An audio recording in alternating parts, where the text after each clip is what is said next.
Hello again. Just a few words about some of the topics in the video. This is about people who are in confinement in jail. At one stage in my career I worked in Northern Ireland, and that was when I became familiar with BBC Radio 4. And I kept hearing reports on that station about coming from the police that most of the people in jail had come from disturbed families or had psychiatric illnesses. And during that time also I was asked to work in the NHS for a short while to deal with a particular child. And during that time I got to know social workers and healthcare workers in the NHS.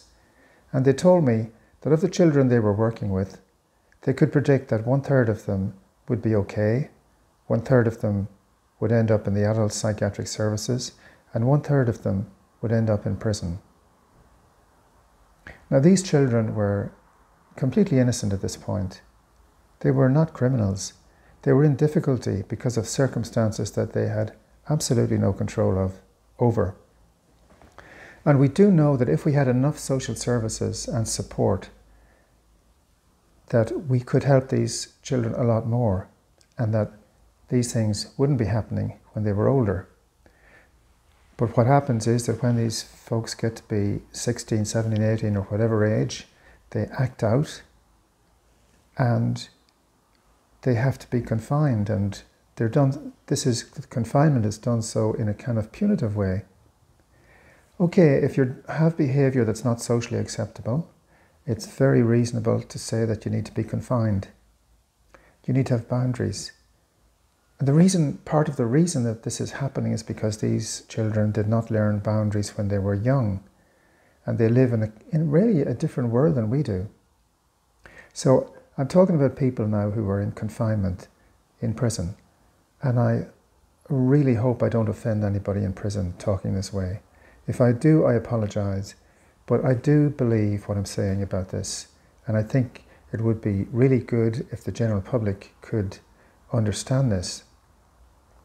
So these folks are in jail because they have been neglected when they were children, and that's the reality of it. And another point I'd like to make is that if you consider any normal population, it's distributed in the form of a bell curve. And I've just made this little thing myself. That's a bell shape. And the part that's underneath this here, this edge, this area here, about 5% of the population, no matter what the population, is there, and another 5% here. And you can't have that piece in the middle, that big 80-90% of the population. You can't have that without there being a 5% at the edges or 10%. So, and it makes complete sense. You know, if we accept the theory of evolution, we have evolved into our present circumstances almost in a process with variance along the way. There have to be people outside the norm. You can't all be inside the norm. So that as our society works, some people are confined. And they're actually having this experience so that the rest of us can have the experience of being normal. It's a requirement of me sitting here in this chair and not being in trouble with the law at the moment anyway. It's a requirement that there will be people who will be in trouble with the law, who will be outside the social parameters that we set. And so once again, if we do need to confine people,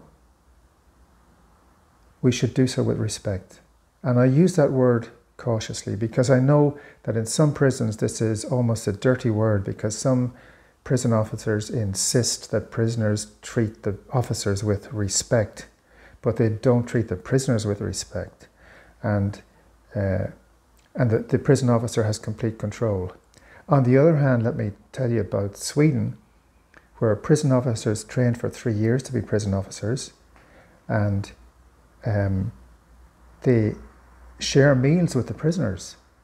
And the recidivism rate in Sweden is something like 17%, whereas it's over 70% in the UK.